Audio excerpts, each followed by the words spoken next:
Hey guys, welcome back. We're jumping right back into it with a discussion about loot. One of the biggest aspects, personally, I feel one of the most important aspects of this game, aside from the extra 100 star systems, that most of you have not even realized we're missing because you've just been distracted by how pretty the game looks, right? So let's jump into it in full screen so you can see better.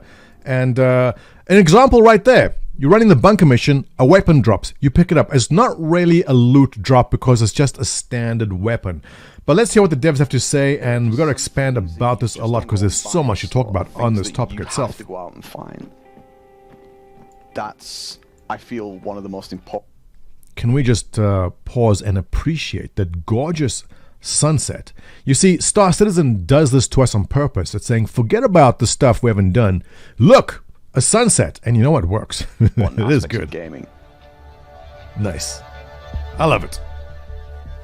I've often found that if there's no tangible reward, whether it's something that you bring away from there or something that you find that maybe leads to something Chris Speak, system designer, speaking. Else to discover, that something can be lost in the experience of exploration. So, I mean, they're going on topic now. First of all, I love this footage.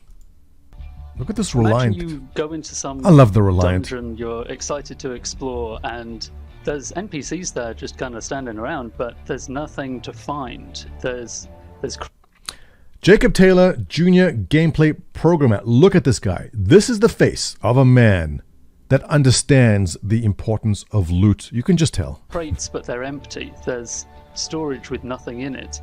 From a gameplay perspective, you don't get any of the cool loot you were hoping for, but it just doesn't make sense. What were all these people doing there with no food, no supplies? That's how it is right now. You want there to be something amazing at the end.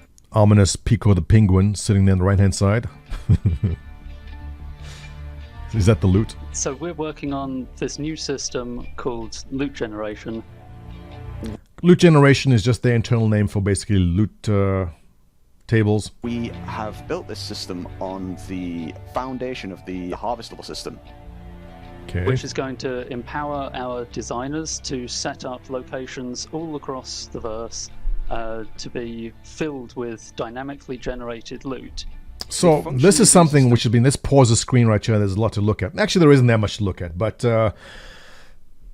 so important for a game to get loot right. Let me tell you about the sad tale of a game called Anthem, which had many problems. One of the biggest problems personally I had with Anthem was that the game didn't respect your time. Now, if you are a normal human being that perhaps has a family or works a job and you come home and you have 2 or 3 hours, very generous here, 2 or 3 hours to play a game. Let's be more normal, 2 hours to play a game. You want to be rewarded for your time. Now, I'm not saying the game has to reward you, but I'm saying there's got to be a good chance of you being rewarded for your time. The game must respect your time. Time is such a valuable commodity. Now, in Anthem, if you wanted to play, I'm giving you an example here, you wanted to play the, I forget the big guy, the Juggernaut, the big Titan, whatever it is there, you wanted to get the big minigun. This is a problem I ran into. Or let's say you want to be the sniper and you need a sniper rifle. There was no way to make sure your character progresses and got the weapon you wanted to progress your character. There was no way to do it. I know later in the game that came about, but by then the play base left. Anthem had the horrible mistake of not respecting your time in the early gameplay. Loot drops are so critical to making a game playable and making people come back to a game. In my opinion, it's one of the biggest aspects of driving people to play and replay. Most recently, well, just yesterday, well, today also, I'm playing New World. By the way, New World is awesome. It is great. There's a big bunch of us playing it right now in Discord. When the game comes out end of August, is it? We have a big group lined up. If you want to try New World, you want to get in, we have a group going, get in there with us. It is great. And one of the great things about New World is the loot is wonderful.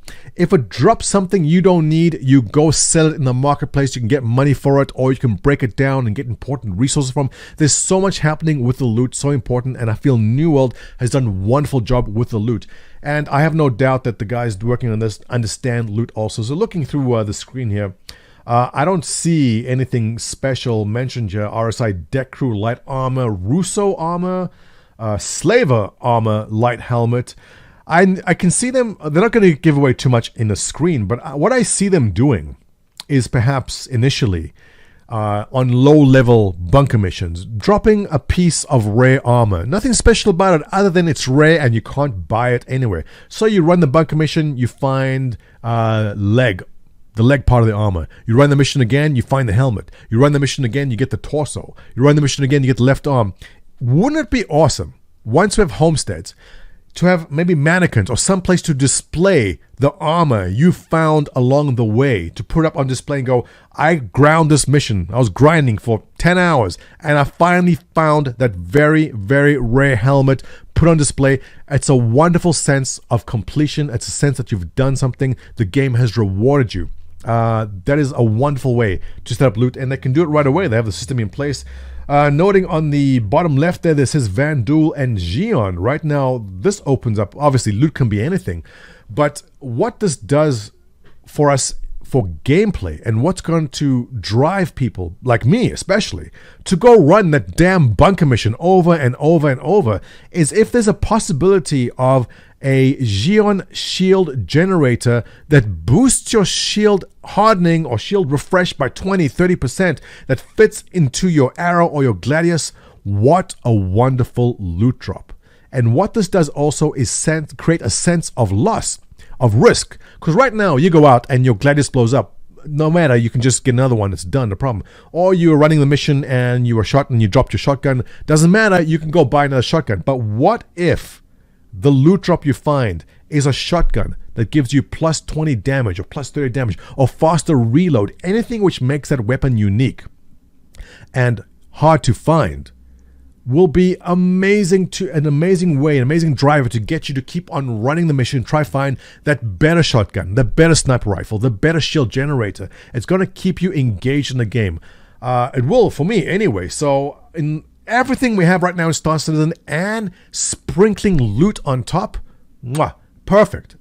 Perfect. Everything. That's all we need. Well, 100 star systems more. And loot. We've called loot archetypes, which are on-the-fly generated sets of tags. So the idea is that a designer can lay out a list. Okay, nothing special here. Loot archetypes is basically loot tables. They're basically defining, here's a container. In this container is a possibility for it to spawn this item X amount of times, but on rare occasions it can spawn this item, more special. Noting the bottom left-hand corner, test loot archetypes. It must be black and yellow. Of tags that they want items in the loot pool to match, and then maybe some that they don't. So you can say, I want things that are tagged with weapon, but not things that are tagged with ammunition. All right, clearly just defining what they want to drop and where, and here's an example of them dropping a container. I'm doing the tagging for this myself. We could actually tell a loot archetype, hey, spawn me a bunch. So we're looking at what he's doing here. There's a harvestable, and it's a spawn point, and he's choosing what's going to be in there. Armor that's red. Your loot archetype could have the weapon.fps.rifle tag as an example, and that would then give you the option of all of the weapons that spawn underneath that. Simple as that. They got the tools in, you drop the container in, that container auto-generates whatever they defined goes in there, and there is your loot. So awesome. I'm really looking forward to seeing this come into the game. It's going to make a big difference for me anyway. To be honest, I have no drive to keep on running the bunker mission over. I don't need UEC. It's fun to do once or twice, but what if there's going to be unique loot at the end of that bunker mission? What if there's a piece of armor and you want to get the complete set? What if that shotgun is a drop? Great. Awesome. I think this is the icing on the cake. They have to do loot right. And judging from the expertise and what we've seen in Star Citizen, they'll take the time, they'll get this right. And it sounds easy, just spawn this, spawn that, but it isn't. Like, getting loot right is actually very, very difficult to do. Well, not very difficult, but it is a fine balance. But what we also will get here is an economy, because if you found the shotgun with extra 20% damage output, but you don't use shotguns, you can sell that. We won't have it yet, but there'll be an economy in Star Citizen where you can sell that item, hopefully. And that player-based or player-run economy with rare items is just going to be great. It's really a reason to grind, a reason to make money, to find the weapons, to find the components, to find the things you want, to play the game the way you want. Awesome footage here. And with that, guys, let's wrap up this video. Before we go, though, a bit of bad news. Unfortunately, I'm sorry to report that Board Gamer's father has passed away. This is not a surprise. It's coming for a while, and Board Gamer's been taking me for a while, but the news came in yesterday that happened. On behalf of my organization, everyone from this channel, to you, Board Gamer, our condolences. I know it's been a difficult time, and we are very sad to hear it. With that sad news, guys, let's wrap it up. Comments below, thumbs up if you enjoyed this video, and I'll catch you in the next one.